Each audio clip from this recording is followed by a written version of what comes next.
I ask Muslims, why do women cover their hair?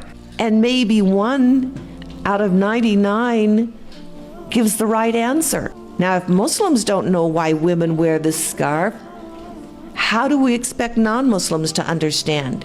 Seriously.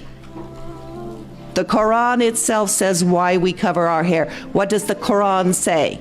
To identify ourselves as being Muslim.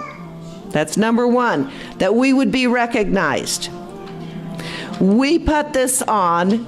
This is an act of truthfulness, all right? So that everybody will know that we are Muslim women. We want everyone to know that we are Muslim women. We are proud of being Muslim women.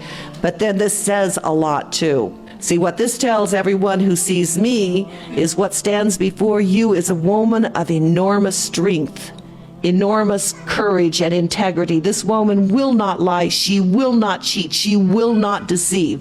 She will be the best employer, the best employee, the best friend, the best advisor, the best counselor. That's a Muslim woman. You can trust her. And it's a warning. It looks up here and it tells to everybody what stands before you is a woman who knows her worth. She knows her value. She is not a toy.